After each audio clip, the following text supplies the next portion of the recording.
Chapter 4. Into the Shadows.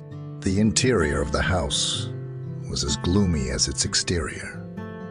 The air was thick with a sense of dread, and the only light came from a single candle that flickered in the corner.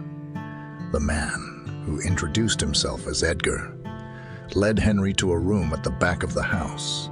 "This is where it happens," Edgar said, gesturing towards a bed in the corner. "Every night, the same nightmare, a world consumed by darkness, creatures of shadows." "It's unbearable," Henry nodded, understanding the man's plight. He had seen a glimpse of the nightmare, and it had shaken him to his core. But he was determined to help Edgar, to free him from his torment. He asked Edgar to lie down on the bed and close his eyes. Ember curled up at the foot of the bed, her warm glow providing a comforting presence. Henry took a deep breath, preparing himself for the task ahead. He reached out, his fingers brushing against Edgar's forehead. He felt a jolt of energy, and then he was falling into the depths of the nightmare. The world around him was a swirling mass of shadows. He could hear the growls of unseen creatures, feel the cold tendrils of darkness wrapping around him, but he pushed forward, his mind focused on his task.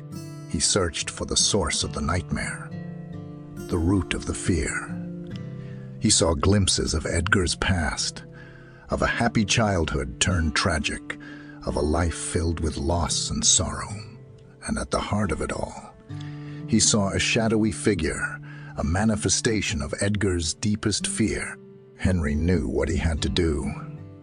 He reached out, his hands glowing with the light of 1,000 dreams. He touched the shadowy figure, pouring all his energy into it. He felt it resist, felt it fight back, but he didn't let go. Slowly, the shadowy figure began to change.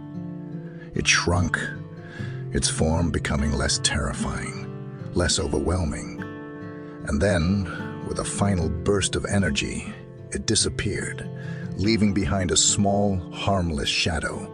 Henry opened his eyes, finding himself back in the room. Edgar was sitting up on the bed, a look of disbelief on his face. "It's gone," he said, his voice filled with wonder. "The nightmare, it's gone." Henry smiled, feeling a sense of relief wash over him. He had done it. He had faced the nightmare and won. As he left the house, the sun was beginning to rise in the west, casting a warm glow on the world. Henry looked at the city, at the dream bubbles floating in the sky, and he knew that he had made a difference. But his journey was far from over.